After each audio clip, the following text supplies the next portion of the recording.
The Oklahoma City Thunder fell to the Sacramento Kings in the in-season tournament. What went wrong for OKC in this game? What were the rotations like for the Thunder? And how can they course correct after tonight? All coming up on today's Locked On Thunder podcast.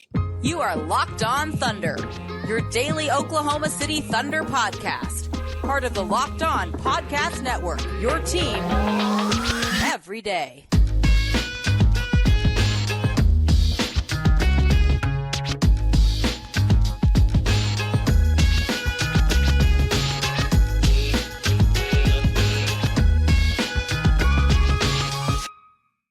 Let's get it going on the Locked On Thunder podcast on the Locked On Podcast Network, your team every day. I am your host, media member, and editor-in-chief over at thunderousintentions.com, Rylan Stiles. Follow me on Twitter at Rylan_Stiles. Follow the show on Twitter at LOThunderPod. Email the show, LOThunderPod@gmail.com.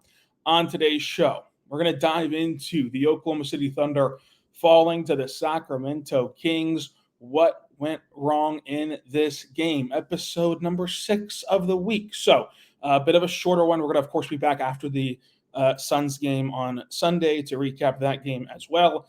But in this game, the Thunder faced off with the Kings, and the Kings did not have De'Aaron Fox, and the Kings are in the midst of a really bad stretch of basketball where they've lost, to the Rockets twice, and they just did not look good to this point without De'Aaron Fox.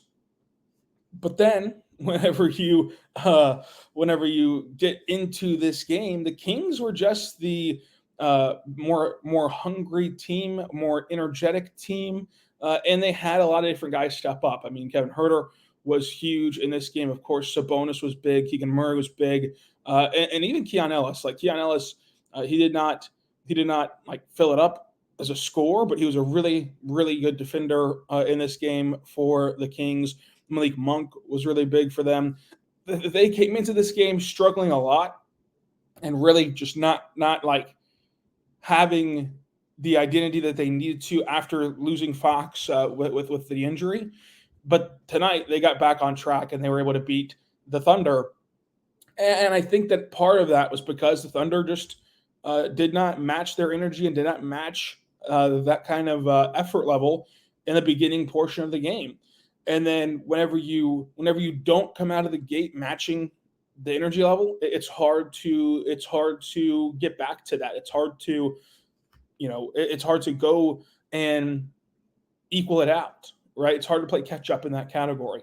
So for OKC, this was a game where, look, I thought that there'd be no issue. So I was wrong on this one. I thought there was going to be no issue with in-season tournament games. I thought they'd be really excited about it.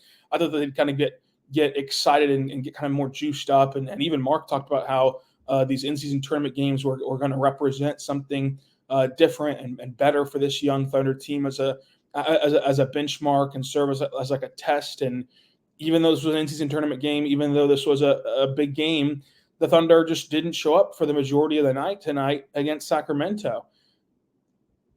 And it's tough because in the grand scheme of things, right, you had the opportunity to get your first win in the Western Conference, your first win in pool play of the in-season tournament game. But more importantly, this is a very good Western Conference team. And whenever Fox is healthy, they're going to get back on track. And whenever they get back on track, they're going to end up being a good team. They were a top 4 team last year in the West. And they have an incredible home court advantage. So you had the opportunity to go steal one in Sacramento. And we see how important stealing games are. And we know that the standings are going to be separated by less than a game all the way through. It's going to be a wild standings finish and a wild standings kind of separator between seeds and who's in and who's out of even the play-in, much less the playoffs. And you could have got a big win and stolen one in Sacramento whenever you were presented a really good opportunity. And so it's tough because, right, we put a lot of focus on the games back and everything in March. But if you're one game back in March, this one game could have been in November as well that you picked up the game, and they just did not play up to that standard and up to the focus of of trying to beat Sacramento, especially taking advantage of De'Aaron Fox not playing. And then you look at the schedule coming up, and it gets even harder, right? The schedule is in the midst of a really tough stretch for OKC. So they've already played the Warriors in their first in-season tournament game. They played the Hawks and the Cavs, and they were able to get 2 wins there. Then they lost to the Kings. Now you play the Suns on Sunday. That's the conclusion of your first 10 games of this season. And so you're hoping to knock off the Suns, but that's going to be a tall task on the road on Sunday. Then you come back home for one game against Victor Wembanyama and the Spurs, who do not die. Like, the Spurs are not a rollover team, even though on paper they're not the most talented team. They're not going to just roll over. You've seen them put up a great fight against those Suns, against other good teams in the NBA. So, like, this is going to be a very tough stretch where the Thunder are going to have to figure out how to kick it back in gear effort-wise and energy-wise, and try to just play better than they played in this one. But I thought mainly it was about kind of that effort and energy, because ultimately when you go and watch it, a lot of the times whenever stuff didn't work tonight against Sacramento, the process was fine. Like they missed a couple open threes, like wide open threes. They missed a couple shots around the rim where typically you're going to make it. And it was just a tough night to have nobody besides Shai, nobody besides Shai have a really excellent game. And Josh Giddey was a more efficient scorer in this one. He scored at a 60% clip, and he messed up a couple drives, but ultimately you look at his game, 6 for 10 in this game, and he was kind of did a floater that kind of shied away, so that was one of his misses. Another one of his misses where it was whenever he picked up his ball, the ball too soon. It was a little bit too far out from the basket and had to try to score a layup over Keon Ellis, and it just did not work out. There's another one of his misses. But even with those, he scored at a 60% clip from the floor and scored 13 points, 4 rebounds, 5 assists, 4 turnovers though. So it's the turnover issue, it's the rebounding issue where you're used to seeing Josh Giddey get really high up there in rebound numbers. Especially for a guard. And tonight, nobody had double-digit rebounds, and the turnovers were a bit of an issue for OKC. They turned the ball over 16 times, whereas the Kings turned it over 17 times, but the Kings were able to clean up the glass and have a much better night cleaning up the glass, 52 rebounds to 38. So not much you can do. You're not going to win many games like that. And when you look up and down this ledger, there's not many games that you want to truly highlight. I think that Chet Holmgren was better than his box score shows, but it was a very tough matchup. Sabonis is a tough matchup because of the ways that he is able to score and the ways he's able to defend. But ultimately, I thought Chet was pretty good in this one. J-Dub, he had some nice defensive moments, and then he was able to just score outside of not having the 3-ball working. He was able to score inside the arc. Lou Dort, 2 for 3 from 3, and the defense that he provides, 3 steals and a block. I'll take that from Lou Dort. The most interesting thing, though, was the rotations. And I don't know. We'll talk about the rotations coming up. I don't really know. I'd be interested to kind of get more into why the rotations fell the way that they did in this game specifically. We'll talk more about that coming up. But first, I want to say right now, but our friends over at Gametime, folks. Gametime is great. You can go there right now to Gametime, use code LOCKEDONNBA for $20 off. And Gametime is just awesome. And so the reason why it's awesome is you get the lowest prices guaranteed. So whenever you are just looking at the NBA schedule coming up, if you want to go to a Thunder game, you can wait for the last-minute tickets and get the lowest prices guaranteed. They even have flash deals, zone deals. You can find any ticket for any kind of event in your area, from concerts, the theater, the NBA, the NHL, whatever is in your area, you can find on Gametime. So go there right now. They have price guarantee, lowest price guarantee. They have event cancellation protection. They even have job loss protection for you. So go check it out today, because you shouldn't have to worry about buying tickets to the most biggest events. You want to get the best prices, and Gametime can deliver that for you. And they also give you a view from your seat. So you know exactly what you're signing up for when you're purchasing these tickets, which is a really good avenue, especially if you're going to go to a venue where you've never been before, you've never kind of experienced before. You can actually see what you're getting into at Gametime before you buy. So check it out today by downloading the Gametime app, creating an account, and whenever you do, use code LOCKEDONNBA for $20 off your first purchase. Terms and conditions apply. Again, create your account, redeem code LOCKEDONNBA for $20 off your first purchase. Download the Gametime app today to get started. Lowest prices guaranteed.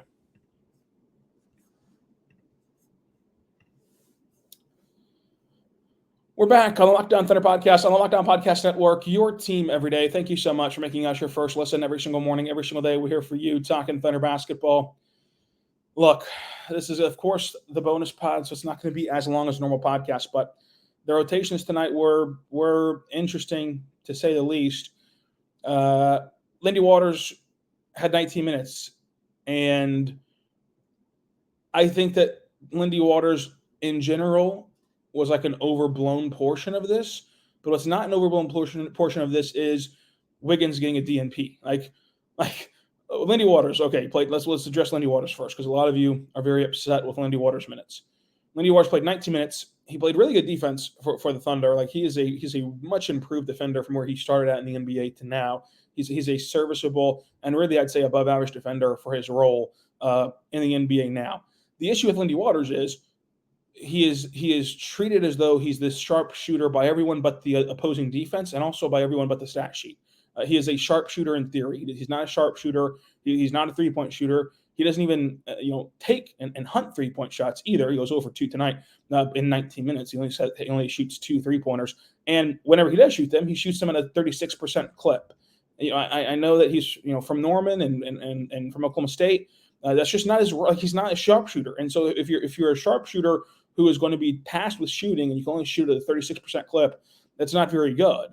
And so defensively, he's made really good strides. But ultimately, my biggest thing is not like playing Lindy Waters, period. It's that no matter what you want to do, no matter how you want to explore this roster, if Aaron Wiggins is healthy, he has to have his numbers and his minutes etched in stone.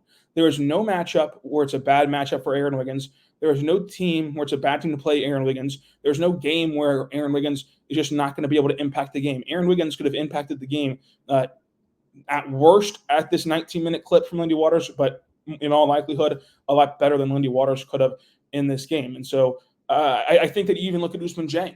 Ousmane Dieng got 7 minutes tonight, and he went 0 for 1 on this kind of shot-creating 3 that he took. But I think Ousmane Dieng is a better defender than Lindy Waters. I think he's a better playmaker than Lindy Waters. I think he's a better offensive weapon than Lindy Waters. Of course, Lindy Waters shoots 36% from 3, but that's still not like this vaunted clip. But my biggest thing with the rotations, I know the rotations were huge tonight for the fan base.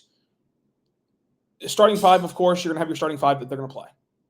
Aaron Wiggins has to play. Every single night that he is healthy, he has to play a sizable amount off the bench.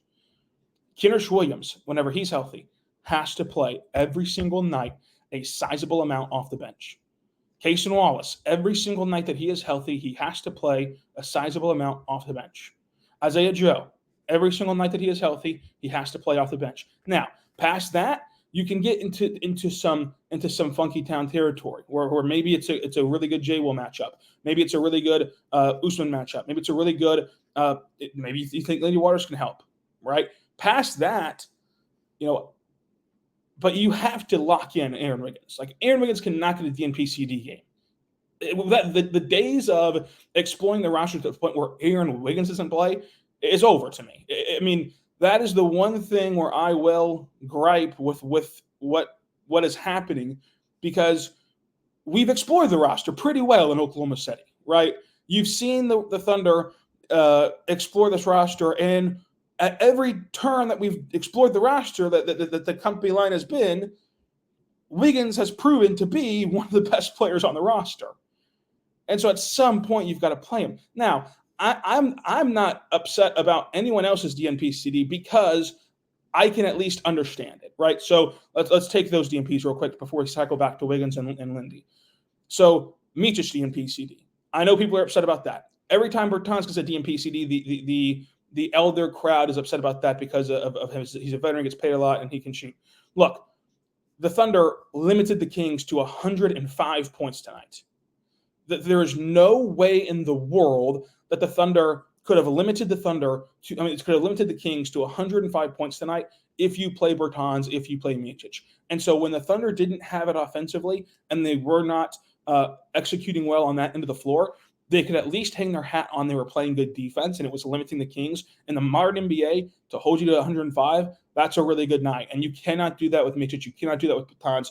They are just not there defensively. And Micic himself has stated he is not a good defender in the NBA. He is adjusting to how they play defense here and how to find out how to carve out a role for himself on the defensive end, because it's just not it right now for him defensively. So those two DNP CDs, I get. I'm not gonna gripe with those. Alexei Pokusevski, I would imagine he's not ramped up yet from that injury. I would imagine that if you're not going to play him, though, you're going to send him to the Blue whenever they return home this upcoming week on Monday and Wednesday. But when you look at the rotations, I personally just do not understand how Wiggins is not a lock in that rotation. He provides whatever you think Lindy Waters provides. He provides it and more. And it's no offense to Lindy Waters, but Lindy Waters plays the exact same way in the G League that he plays in the NBA. So there is no element where you saw Lindy Waters do something somewhere else and thought, maybe this will translate. And there's no real element of development for Lindy Waters. And it's not even necessarily that Lindy Waters got any minutes. I'm not saying never play Lindy Waters. But no one should be getting minutes over Aaron Wiggins on this bench. There's nobody besides Kenrich Williams that should be getting minutes over Aaron Wiggins on this bench. And you can throw in Kaysen and Joe, but that's like a collective group that should be playing all the time for OKC. Because it's one thing to want to explore the roster. I'm totally with that thought process, and I've been saying all along on this show that they're going to continue to do that, and that this is still a young team that's primarily focused on development. You are not developing anything in 19 minutes of Lindy Waters. You are not finding out anything new in 19 minutes of Lindy Waters. You know what Lindy Waters is. He's a really nice defender, and he's a 36% shooter from three. That's what he is. That's what he's always going to be. That's Lindy Waters' game. So you can live with that, right? And you can find him minutes. If he would have played an Ousmane Dieng allotment of minutes of 7 minutes, I'd be totally fine with this. I wouldn't have even brought it up. But 19 minutes, there's nothing more to explore with Lindy Waters. There's nothing more to look for. Now, especially whenever, like I said, he hasn't gone to the G League yet this year and been played for the Blue. That was their first game Friday. He, of course, was in the game Friday versus Sacramento. It wasn't as though he was showing off some huge advancements in the G League, and you said, I wonder if you can do that in the NBA, and then you gave him the opportunity to try it. That's not the case at all here. I don't really know what you're looking for in Lindy Waters. And to be clear, again, this is not a Lindy Waters should have played 0 minutes or never even call Lindy's number off the bench, but he shouldn't have played 19. There's got to be a balance there to me. And Wiggins shouldn't have played 0. And so when you look at this roster, it's interesting that in a night where you lacked energy, in a night where you majorly didn't have it offensively for the most part, Wiggins, who is a huge energy spark and has shown that he can be a really, really, really highly complementary offensive weapon, doesn't get any run at all. But who knows? Maybe Wiggins is maybe there's a reason for why Wiggins specifically wasn't able to play in this game, but from everything that we know, it just doesn't make a lot of sense that Wiggins did not play. So I would have liked to see Wiggins swap the minutes with Lindy, put Wiggins' 19 minutes for Lindy, and then even put Lindy's minutes down to 7 and put Ousmane Dieng as a DNP CD. I would have been fine with that. But it's just tough to sell me on the fact that Wiggins is not one of the better bench players on this team, because we've seen it be proven. But they wanted to try Lindy. Mark even said after the game that they were looking for an opportunity to get Lindy Waters some run, and they used this matchup as the opportunity to. I'd be curious to kind of see why this was the matchup. what about the Kings defense? Did it dictate that, like, hey, this would be a good opportunity for him? Maybe it was more of a defensive thing, where like Lindy is a really good defender and a really good like wing defender as a kind of off-ball defender. And the Kings had a lot of off-ball guys because they didn't have Fox and didn't have many guys who can exploit you off the dribble. Maybe that was a portion of this too.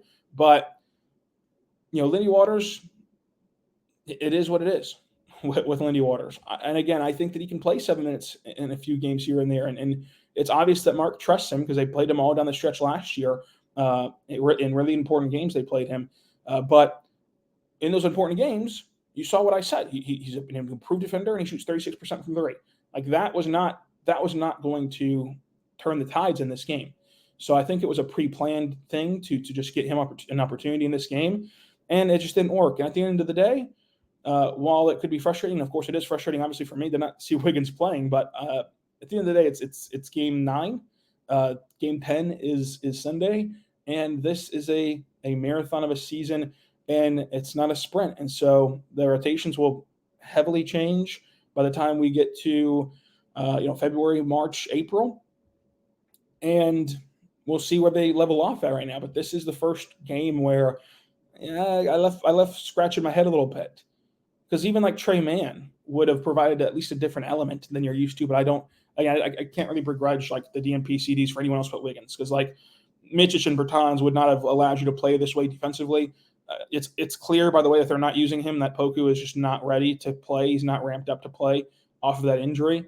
So like he's just a non-factor. But Wiggins, he could have really helped in this one, especially in a game where you drop it 105 to 98 and you make that huge third quarter comeback to head into the fourth quarter, only down, 4 or 5 points.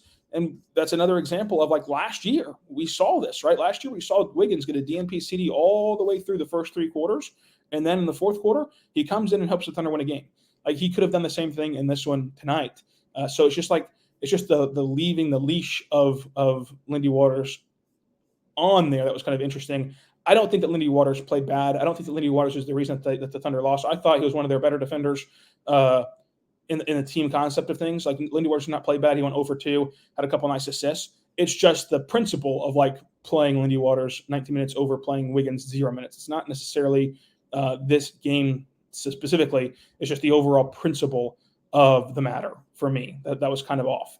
But there it is, the rotation talk, and we've now gone 20 minutes. But there you have it. The Thunder fall to the Kings. The Kings once led by 17 points. I believe that was all in that third quarter, and then or all in that first half, and then the fourth quarter, the Thunder got it all the way back down to like 5 or 4, and then they just never could take the lead. No lead changes, 1 times tied, and the Kings went wire to wire for a 105-98 win.